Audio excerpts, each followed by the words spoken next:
मित्रों नमस्कार। आज एक बहुत ही महत्वपूर्ण सवाल का जवाब देने की कोशिश है कि जो हर नए डिस्ट्रीब्यूटर के मन में आता है, यदि मैं डिस्ट्रीब्यूटर बनूंगा तो मेरे क्षेत्र की बिक्री क्या हो सकती है।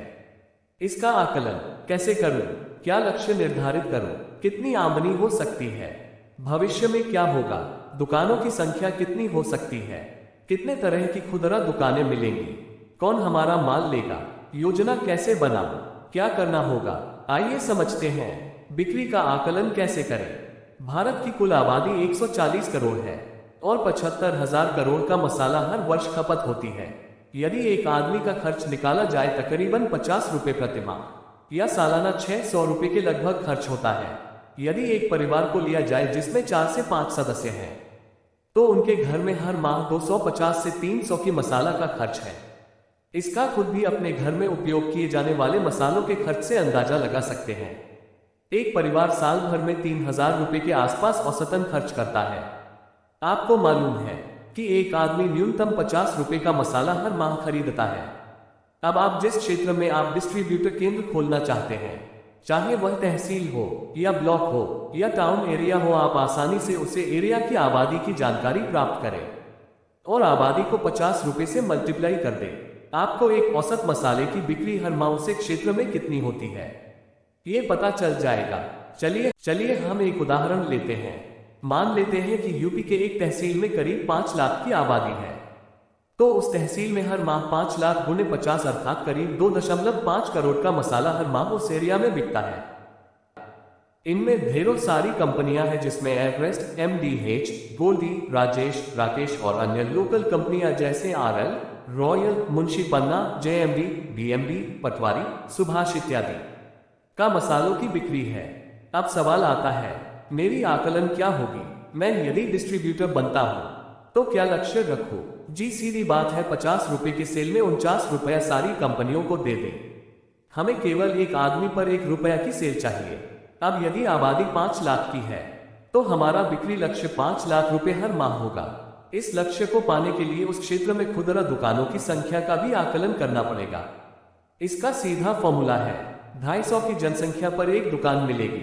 यदि 5 लाख की जनसंख्या है तो आपको 2000 दुकानें मिलेंगी। इससे ज्यादा ही होंगे लेकिन इससे कम नहीं होंगे। इन दुकानों में 4 तरह की दुकानें मिलती हैं, जिन्हें हम A category, B category, C category, D category में बांटते हैं। A कैटेगरी जिन दुकानों पर 2 शटर लगे हुए हो और जिनकी सेल 25 से 50 हजार हर दिन की हो, ऐसे दुकानदारों को लखटकिया कहा जाता है। इस तरह की करीब 10% दुकानें मिलेगी जो होलसेल और रिटेल दोनों काम करते हैं। ऐसे दुकानदार यदि आपके साथ जुड़ जाए तो अच्छी खासी सेल कर सकते हैं, लेकिन इनके साथ दिक्कत यह है, यह उस प्रोडक्ट में हाथ लगाते हैं जिनको सेल करने में इन्हें कोई दिक्कत ना हो। नए प्रोडक्ट या नई कंपनी के साथ इनका व्यवहार रुखा रहता है और बार बार संपर्क और कोशिश करने पर ये तैयार हो जाते हैं। B कैटेगरी इस तरह की दुकान मुख्य सड़क पर होती है। इनकी सेल 10 से 25 हजार रुपए हर दिन होती है। 4-5 ग्राहक उनके दुकान पर हमेशा खड़े रहते हैं। इस तरह के दुकानों की संख्या करीब 20% के आसपास होती है। ज्यादातर कंपनियों के सेल्समैन इन्हीं दुकानों पर ज्यादा विजिट करते हैं। इन्हें यदि अच्छा मार्जिन मिले तो माल रखने को तैयार हो जाते हैं। इन दुकानों में पहली बार जाने पर रिस्पांस कम मिलता है। इनके यहाँ 2 बार, 3 बार, 4 बार, 5 बार जाएंगे तो यह माल लेने को तैयार हो जाते हैं। ऐसे खुदरा दुकानदारों से मोटी सेल आने की उम्मीद रहती है। C कैटेगरी इस तरह की दुकानें मुख्य सड़क से कॉलोनी की तरफ जाने वाली सड़क पर ज्यादा मिलती हैं और इनकी संख्या करीब 30% के आसपास होती है। ये हमारे कंपनी के लिए या नई कंपनी के लिए रामदूत है और इन्हें यदि अच्छे तरीके से कन्विंस किया जाए तो सेल करने में अच्छी खासी हेल्प कर सकते हैं। अभी तक के अनुभव के आधार पर हम लोग की सेल इसी तरह की दुकानों से ज्यादा आती है। इनकी एक डिमांड रहती है कि आप हफ्ता 10 दिन की क्रेडिट पर माल दीजिए।